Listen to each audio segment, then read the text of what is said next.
चलिए दोस्तों, नमस्कार। 12 सितंबर का दिन और हम शुरू करने जा रहे हैं आज की बात आपके साथ।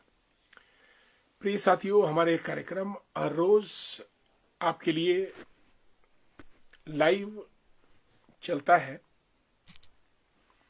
और इस कार्यक्रम में हम देश विदेश की अनेक बातें आपके साथ करते हैं। और आज भी दोस्तों हम आपसे चर्चा करेंगे विभिन्न मुद्दों पे, भारत के अंदर, भारत के बाहर, प्रदेश के अंदर, प्रदेश के बाहर, सभी चीजों पे। और आज भारत को नए उपराष्ट्रपति मिले, राधाकृष्णन, सीपी राधाकृष्णन। उनकी ओथ हुई और राष्ट्रपति द्रौपदी मुर्मू ने उनको शपथ दिलाई। वे एक राष्ट्रीय स्वयं सेवक संघ के परिवेश से आते हैं। तमिलनाडु में भाजपा के अध्यक्ष भी रहे और दक्षिण भारत में भारतीय जनता पार्टी को एस्टैब्लिश करने में उनकी एक बहुत बड़ी भूमिका रही है। सीपी राधाकृष्णन महाराष्ट्र के भी राज्यपाल रह चुके हैं और अब वे उपराष्ट्रपति की हैसियत से राज्यसभा के सभापति भी कहलाए जाएंगे। यानी पार्लियामेंट के अंदर जो संचालन होगा राज्यसभा की कार्यवाही का, उसके सभापति, स्पीकर देश के उपराष्ट्रपति होते हैं। दोस्तों, उनका करियर बहुत लंबा रहा है और 1998 में सर्वप्रथम वे विधायक बने थे। 2 बार सांसद रहे और तमिलनाडु में भाजपा के प्रधान भी रहे। और आज इस अवसर पर हम सब लोग मिलकर अपने उपराष्ट्रपति आदरणीय सीपी राधाकृष्णन जी को हार्दिक बधाई और मुबारकबाद देते हैं। दोस्तों, आज सीपी राधाकृष्णन की माता श्री उन्होंने इंटरव्यू दिया, साक्षात्कार। तो उन्होंने बताया कि सीपी राधाकृष्णन जब पैदा हुए थे 1962 के आसपास, तो देश के राष्ट्रपति सर्वपल्ली राधाकृष्णन थे। तो सीपी राधाकृष्णन के पिताश्री ने उनका नाम सर्वपल्ली राधाकृष्णन को देखते हुए ही सर्वपल्ली राधाकृष्णन रखा था। और उन्होंने अपनी पत्नी से कहा था कि मैं इसका नाम राधाकृष्णन रख रहा हूं और हो सकता है ये एक दिन देश का राष्ट्रपति भी बने। इतनी पुरानी बात, और आज वो सच साबित हुई जब सीपी राधाकृष्णन जी हमारे देश के उपराष्ट्रपति बन गए। बहुत बहुत बधाई, शुभकामनाएं। हमारे आज की बात आपके साथ परिवार से। और साथियों, आदरणीय सुरेश जी आज सबसे पहले जुड़ने वालों में शामिल हैं। सुरेश शर्मा जी, जय जयंती माता, जय डोम देवता। सुरेश शर्मा जी एक कुशल संगठनकर्ता और स्वयं राष्ट्रीय स्वयं सेवक संघ के परिवेश से आते हैं और भारतीय जनता पार्टी के माध्यम से भारत मां की सेवा में रत है। आपका आदरणीय सुरेश जी बहुत बहुत स्वागत। इसी बीच नंदलाल भंडारी जी लेक्चरर हैं हिंदी के government senior secondary school Dharogda में। आपका स्वागत। सुन्नी सुरेश जी, हर हर महादेव। अनीता शर्मा जी को नमस्कार, गुड इवनिंग। देवीचंद ठाकुर जी हमारे मित्र नेरी से, और राजेंद्र ठाकुर जी को भी हमारा प्यार भरा नमस्कार। डियर धैर्य भंडारी, गुड इवनिंग। और सोम कृष्ण हरनोट जी को भी प्यार भरा नमस्कार। Rajendra Singh ji state bank of India में कपूरथला में ब्रांच मैनेजर हैं। आपका बहुत बहुत स्वागत कार्यक्रम में जुड़ने पर। और शिकरोड़ी सुन्नी से यशपाल ठाकुर जी, पिंकी वर्मा जी को नमस्कार बहुत दिनों के बाद। अशोक शर्मा जी जय श्री राम, गुड इवनिंग। हाँ अशोक जी, मैं आपको बताना भूल गया, हमारी बात होगी थी, क्या बात हुई मैंने आपको कन्वे करनी थी, बस वो दिन व्यस्त था और दिमाग से बात निकल गई। इस कार्यक्रम के बाद मैं आपको कॉल करके ब्रीफ करूंगा। और चुनलाल ठाकुर जी जय श्री राम, टीचर हैं, कोटगढ़ से बिलोंग करते हैं। मनोज जी जय हिंद, संधोल सरका घाट मंडी की सुंदर वादियों से।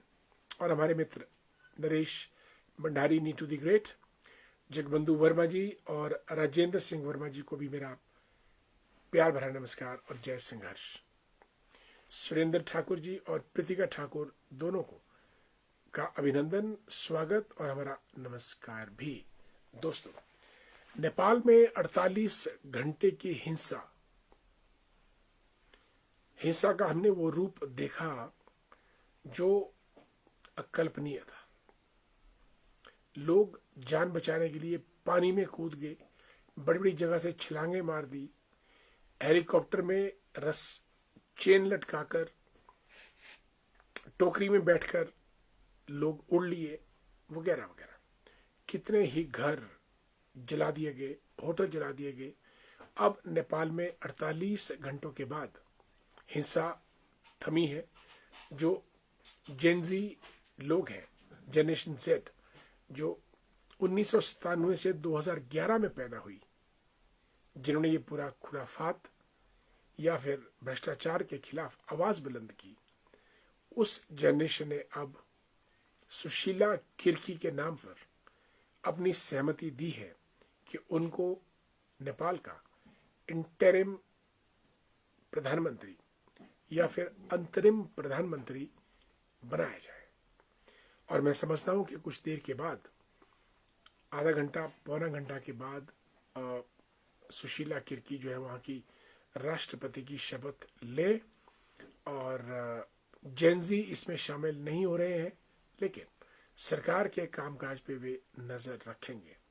पार्लियामेंट भंग कर दी गई है और 6 महीने के अंदर चुनाव होंगे और उस चुनाव के जरिए जो लोग आधार पे मजबूत है वो चुनाव लड़ेंगे और देश की पार्लियामेंट में आएंगे और नई सरकार बनेगी। जगबंधु वर्मा जी हमारे मित्र हैं, नमस्कार। राजेंद्र सिंह वर्मा जी जय संघर्ष। विकी राजपूत, सुरेंद्र ठाकुर, तेजेंद्र वर्मा, पिंटू द ग्रेट किन्नौर से, और मानी ठाकुर भी किन्नौर से। अब किन्नौर से हमारे पास दो लोग पहुंच गए हैं, क्योंकि पिंटू जी, तेजेंद्र वर्मा आजकल किन्नौर की वादियों में है एप्पल सीजन में। और हमारे गहनी के प्रधान आदरणीय गिरधारी वर्मा जी को नमस्कार। गिरधारी जी, क्या हलचल है? अब आने वाली सफर की तैयारी करते हैं, आपका सफर भी और हमारा सफर भी। और मेरी आपको शुभकामनाएं, आप अपने सफर में अपने मंजिल की तरफ बढ़ते हुए अपने गोल को अचीव करें। सतीश जी परवाणु से नमस्कार। विनोद वर्मा जी हमारे मित्र, गुड इवनिंग। और हेमंत शर्मा जी नमस्कार, आपको हमारा प्यार भरा। लिखते हैं कि नेपाल गुरु जी कोई 30 साल पीछे चला गया है। बिल्कुल हेमंत जी, अब जो युवाओं का क्रोध था वो ऐसा निकला कि वो तांडव था उन युवाओं का। और एक एस्टीमेट के मुताबिक 26 अरब रुपए का नुकसान नेपाल को हुआ। 26 अरब। मैं समझता हूं कि ये तो एस्टीमेट है, इससे ज्यादा भी हो सकता था, यानी आधा खरब, करोड़, लाख, करोड़, अरब, खरब, लाइक दैट। और नेपाल अब मुझे लगता है हिंदू राष्ट्र बनेगा। लेकिन हेमंत जी, एक बात तो अब निश्चित है, अभी हाल ही में जो भारत में मॉनसून में आपदा आई और नेपाल में जो ये युवाओं ने क्रोध प्रकट किया, दो बातें निश्चित है। भारत के अंदर कोई भी व्यक्ति अब नदी नालों के आसपास मकान नहीं बनाएगा, मुझे ऐसा लगता है। नंबर 2, नेपाल के अंदर कोई भी पॉलिटिशियन या ब्यूरोक्रेट अब भ्रष्टाचार में संलिप्त नहीं होगा, ना ही बड़े बड़े महल मंदिर बनाएगा। क्योंकि इस बार का डेमो वो चाहे भारत में मॉनसून ने दिया और नेपाल में युवाओं ने दिया। लोग कानों को हाथ लगाकर कसम खाएंगे कि अब हम कभी ऐसा काम नहीं करेंगे, ऐसा मुझे लगता है। इसी बीच हमारे मित्र मनु जी पुरु मनिंदर सिंह जी चंबा से जुड़े हैं और मनु जी एक सदाचारी, योग्य, हार्ड वर्कर, मिलनसार व्यक्तित्व के स्वामी हैं और हमारे मित्र हैं। और चंबा में वहाँ की एमसी के चेयरमैन भी रह चुके हैं। लिखते हैं, आपके विचार सदा सबको प्रेरणा देते हैं, पर मैं उस दिन के इंतजार में हूं जब एक बार आपके विचार विधानसभा में गूंजेंगे। भाई मनु जी, प्रयास जारी हैं, ये कब होते हैं ये वक्त ही बता पाएगा, पूरा प्रयास रहेगा। कंपिला जी धामी से जुड़ी हैं, भाजपा की नेत्री हैं और टीचर भी हैं, लीडर भी हैं, समाज सेविका भी हैं और आरएसएस की जो महिला विंग है उसकी एक बड़ी जिम्मेवार पदाधिकारी भी हैं। राजू जी को जय श्री राम। और हेमंत जी, जिस दिन आप विधानसभा में बैठेंगे वो दिन हमारे लिए बड़ा दिन होगा। Wonderful, will fight for that day to come. Dear Hemant ji, आते हैं शड़ी आपके पास, आपसे मन मंत्रणा करते हैं और फिर कदम आगे बढ़ाते हैं। आप जानकारियां तो देते रहते हैं कि रोड ठीक है या बाधित है वगैरह वगैरह। जिस दिन रोड ठीक होंगे हेमंत जी, तुरंत आपके पास शड़ी पहुंचेंगे, जो कि शिमला ग्रामीण का चौथा परगना की तरफ से प्रवेश द्वार है। आदरणीय रोशन वर्मा जी, गुड इवनिंग। ताराचंद ठाकुर जी को हमारा प्यार भरा नमस्कार। ताराचंद जी कैसे हैं आप? और गिरधारी वर्मा जी, आपकी राहों में खड़े हैं दिल थाम के, बहुत रोमांटिक है गिरधारी जी आप, हमें दीवाने आपके नाम के। क्या बात है,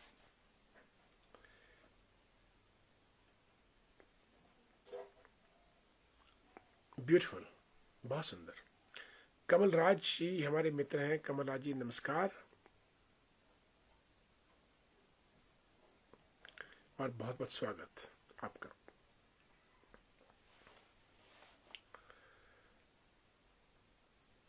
ये बात हमने कही आपसे नेपाल के बारे में। अब सुशीला किर्की वहाँ की अंतरिम प्रधानमंत्री नियुक्त होने जा रही हैं और वो अब थोड़ी ही देर बाद शपथ लेंगी प्रधानमंत्री पद की।